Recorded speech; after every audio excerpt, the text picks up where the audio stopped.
In this video, we will be looking at creating congruent segments of a given segment using a compass and a straight edge.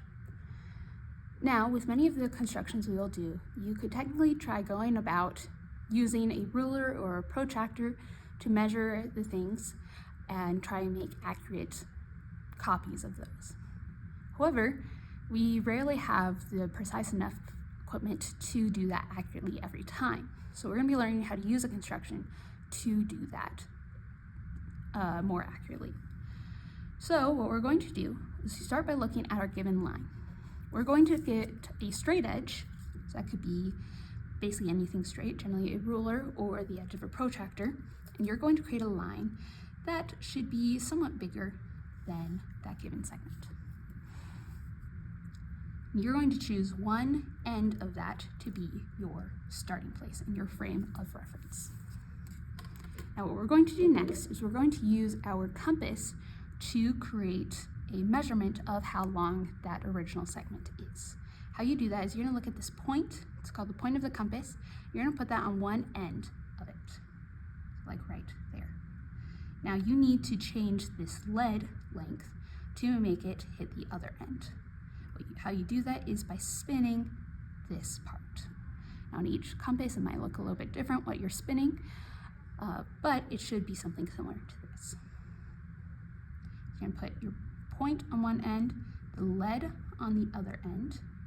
Make sure it's hitting that end perfectly. You can create a little arc to ensure that you created the correct length.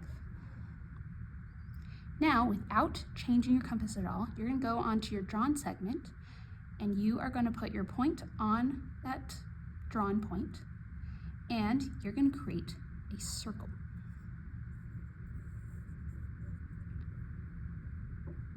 Now, as we go about and get practice, you will learn you don't actually need to make a full circle in order to do this, but you want to make sure that it intersects with the correct parts.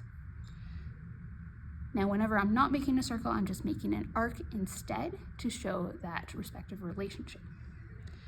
So, as we look at this, we see we have our given point and we have an intersection. Intersection will be very important as we look at our constructions because they will give us a frame of reference of our next step. Now with congruent segments, we just have to find that intersection. And what they'll mean is that from our drawn point and the intersection will be a segment that is congruent to our given segment. If you desire, you can go ahead and erase this excess part to see that we have two congruent segments. And that is how we create two congruent segments using constructions, using a compass and a straight edge.